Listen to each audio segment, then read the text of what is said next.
My cherry pick for 2025 is The Wilting Flowers by Henry Crew. Henry used black pastel to draw a beautiful flower bunch in a vase. I was struck by the bright and joyful colors in the background, contrasting with the subject's faded flowers. It looks like the colors of the flowers are spread on the entire painting. And we can see a beautiful rainbow on what appears to be a table, like a ray of light coming from a window. I can't wait to see the next work of this young artist. I chose Love and Vine by Jim Adams because of the mood and atmosphere created by the sense of space and light in the small graphite drawing. A low-key value range is used to make the forest seem deep and lush, while the main characters of the story stand out in relief thanks to the dimensional shading technique that gives solidity to the figures and makes the light in this imagined world believable. For me, this image works like a still from a movie or a page from an illustrated book, and I want to know more about the story. I recommend you spend some time with a small drawing and let it go to work on your imagination. This is Brian Egan, and I chose as my cherry pick Children at the Library by Angelin Voss, who captured the innocence of the boy who abandoned green eggs and ham for the real-life scene out the library window.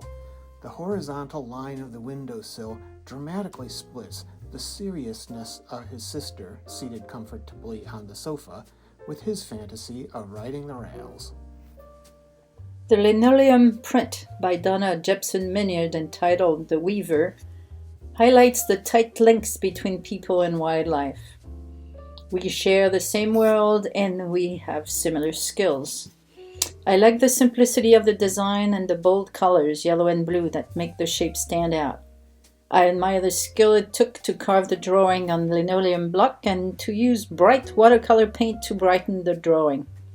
A peaceful statement of the cohabitation of birds and men. One of the innovations in contemporary quilt making from the last couple of years has been the creation of fabric bowls. Up till now, I always wondered why quilters bothered to make their perfectly fine, flat quilts into slightly banal objects that couldn't be used as their ceramic or wood equivalents. Then I saw Belinda Barnes' Parker Creek. The subject is the flow of a stream of water through rocks and leaves. The flow makes the bowl shape entirely convincing and appropriate. The contrast between the wide stream and the dark rock and leaf shapes emphasizes that flow. None of this is very precise. As viewers, we get lots of room for interpretation. As a whole, the piece intrigues. The palette is subtle and natural. This, while the entire work can be read as an abstract, as well as an image with a narrative. As good art does, it makes you wonder. Carol Chappell's Fox is one of the many pieces in the exhibition that prompts a longer look. While the complementary oranges and blues immediately catch the eye, it's the juxtaposition of stillness and perceived movement that I appreciate most. Strong strokes of blue are allowed to drip downward, grounding you in a cold, wet landscape you can almost feel. The fox stares back at the viewer, his tail anxiously swishing, twirling in the wind, ready to bolt. I chose Deborah Wolf's David Crosby Musician as my 2025 Howland cherry pick. This tenderly expressive portrait of rock and roll's Hall of Famer David Crosby, rendered in graphite and watercolor, reflects back upon the viewer that good portraiture is all about the eyes. Looking with David back in time to the mid-60s, when he rocked with the legendary folk rock psychedelia band called The Byrds, I'm reminiscing the timeless song written by Pete Seeger, made famous by Crosby and the Byrds, called Turn, Turn, Turn. To everything there is a season, a time to dance, a time to mourn, a time for love, a time for hate, a time for peace. I swear it's not too late as we turn, turn, turn.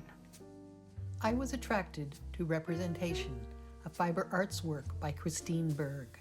The artist is showing a patchwork of connection, indicating a vibrant community comprised of different sized sections, each with distinct characteristics, yet are still bonded together.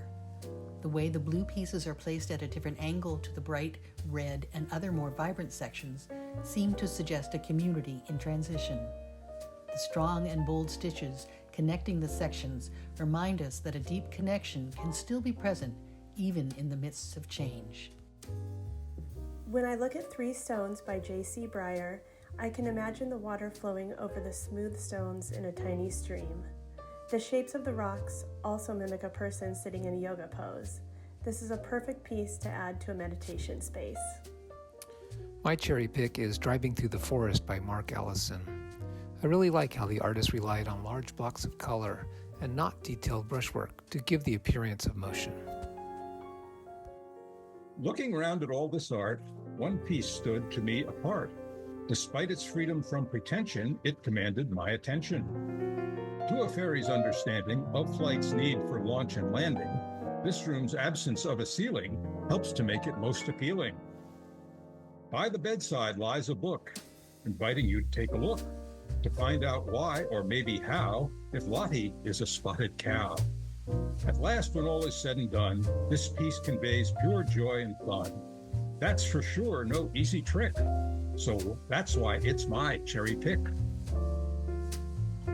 Pool by Andrew Myers is Nelina Vargas's cherry pick because it beautifully showcases a painterly, gestural approach to printmaking. She appreciates the simplicity of the color palette and can envision the artist's intentional marks on the printmaking tape before pressing it onto paper. Knowing that it's a monotype makes it even more special to her. It's truly a one-of-a-kind piece of artwork. It's a bird! It's a plane! It's the flying toadapple! I am first drawn to Daniel Dang's painting by the glowing reds and oranges mingled in a central orb. Then I see bold, arcing brushstrokes and swirls in the background, and I feel the wind rushing past. When I read Daniel's title, I smile and laugh. Of course it's a flying toadapple. I feel joy with this painting and become intrigued. How did the toadapple take flight? And perhaps more importantly, what will be its fate upon descent? Of course, I'm hoping for a soft landing in a pair of lucky hands. May Sansom's sculpture showcases impressive craftsmanship with its contrasting colors and textures to create a visually striking piece. May invites the viewers to peer behind the scenes, revealing the meticulous craftsmanship involved in her work. She offers a glimpse into the process that brings this piece to life. The wire structure, the intricate twists of chainmail, the layers of paper mache creeping over it, and the fleshy red underside add striking contrast, enhancing this visual impact and depth of the artwork.